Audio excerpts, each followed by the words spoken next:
do have some young ladies visiting with us today, our regular usual lambs. Our smallest lamb is missing. She must be She's not feeling well. not feeling well. All right. All of you girls can come to the front if you want to. Come down here where I can pick on you closer, or stay where you are. It doesn't matter. I want to show you something though. We're glad that you're here.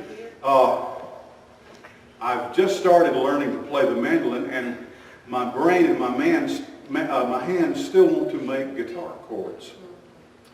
And boy, it's a good exercise, and of course, it's a good thing for an old person to do to wake their mind up a little bit. But, and if you would, find Proverbs 17. Put that. I've got a PowerPoint up there. It's just got one shot on it. And this is Proverbs 17:22. And I've been doing scripture songs lately, verses from the Bible that you can actually sing. As a matter of fact, that's the way the scriptures were passed down in their oral stage for many years. People just, whatever was important to them, they sang it in a song. You can still do that. But this one says, a merry heart, and it's written in King James English from the Bible. A merry heart doth good like a medicine. Like a medicine is a merry heart. But a wounded spirit dries up the bones. A merry heart is a joy of the Lord.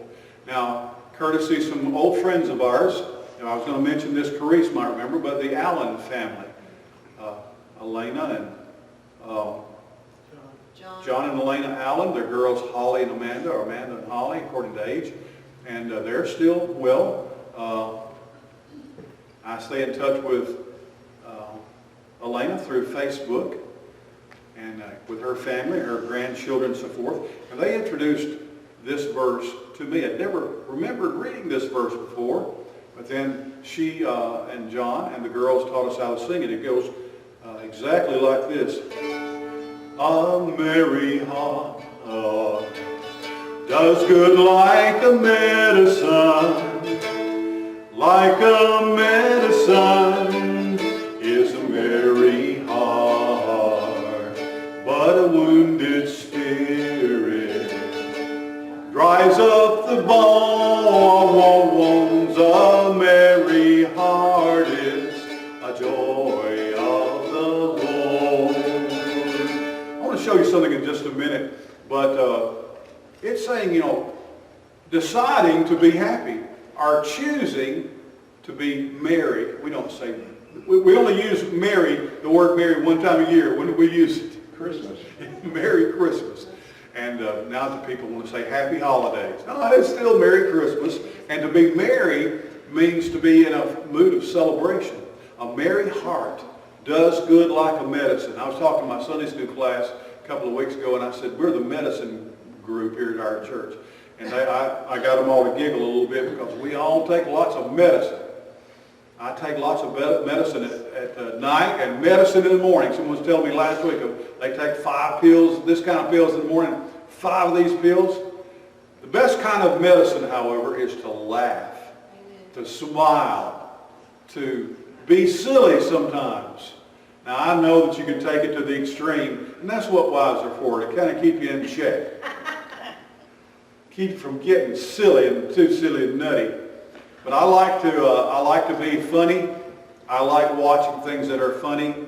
And sometimes, people slipping on a banana peel or falling down the stairs, and I look at it and I say, I can't even watch America's Funniest Videos anymore because I look at that and I just say, that ain't funny at all. That house fell on him, and that's not funny. But a merry heart, it can make you feel better. It's like a medicine. A wounded spirit, though, he says, dries up the bones. I want to show you something just a minute. Let me sing this to you one more time. And if you try to sing it with me, it takes me back. And you got to do that when you say it dries up the bones. It dries up the bones.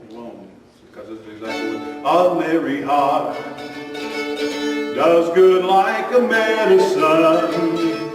Like a medicine is a merry heart, but a wounded spirit. Dries up the bones, a merry heart is a joy of the Lord. His last phrase means, you know, if you really want to find something to be merry about, you can be merry because of what God has done for us and who He is, and that you can believe in Him and have faith in Him.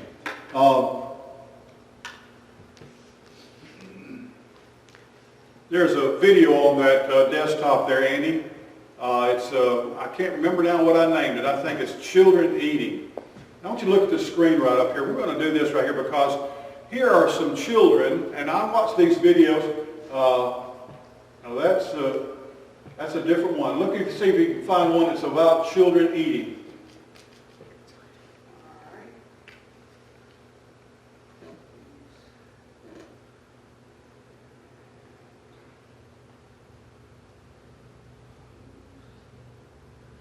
There's videos, as you can see, they ask children to eat a lot of different kinds of things that they've never eaten before. Here's some kids eating bone marrow. What is this? This looks horrible. Ooh, this actually looks good. Turn up the volume just a little bit, Andy. Yeah, I'm excited to be a carnivore. Now you get to try it. It still looks disgusting. What is inside of it? It smells good. Use the spoon to scoop it out instead. Okay. Now that's a bone that's been cut in half lengthwise. But it turns like liquidy. It looks like fish now. I don't know what this is.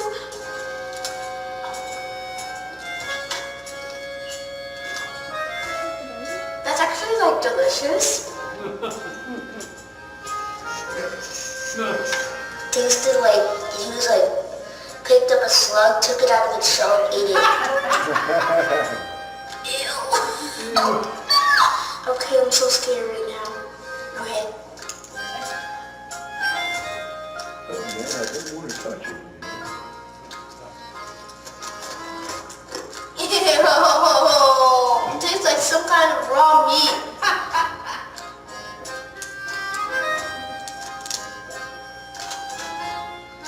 That's so good. That's so good. There's nothing wrong about this.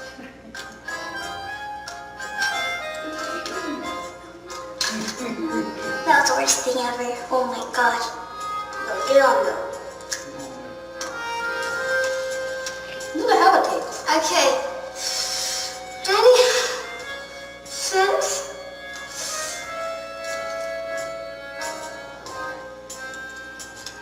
It actually isn't too bad. If this was a bone of an animal and this was inside of it, is this what it is?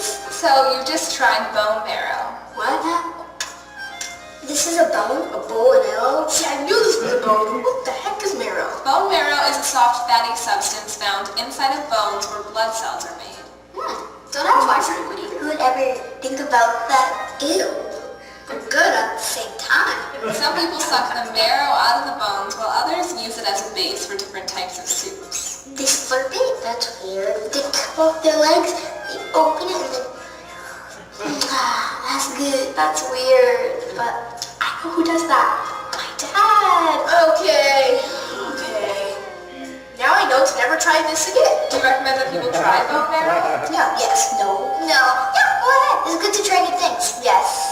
No, because it's going to have like the weirdest texture in the world. If you want to try something new, then yes. If you don't, no. So, no. Be trying this. Yummy. Oh my Okay. gosh. You have marrow in your bones. Nobody probably ever slurp it. But do you know that the blood that goes through your body, do you know it's made in your marrow? And a lot of the things that circulate throughout your body and have to do with your health and your strength, and it's created in your bone marrow. And that's what he's talking about here in this verse. He says, a wounded spirit dries up the bones. And what it means is it takes away your health and your strength. And Sometimes you're going to hear, especially if you decide to be go into the medical field, that sometimes when someone is very, very sick, someone who's related to them might give them a bone marrow transplant. They'll take some of their bone marrow out of a healthy person. It has to be related. Kinsfolk, brother or sister, mom or dad, aunt or uncle. And they'll take that healthy bone marrow and put it inside the bones of the person who's sick. And often it works to make them well. I think that most of the time when you and I have a wounded spirit or we get our feelings hurt, it's because we've chosen to be that way. We've just made up our mind we're going to be mad or hurt, when we could decide instead to have a merry heart. Don't let anything get into you that dries up your bones. And he's not talking about bone marrow here, really. He's just saying it's like your bone marrow. Don't let anything come into become a part of you that dries you up or dries you out. It takes away your joy. All right? Now that's a lot to get out of one little bitty verse right there. But the next time you go to the restaurant, order some bone marrow. So that's what you want. Okay? All right. Thank you very much. Brother Danny, if you would come and continue to lead us as we sing.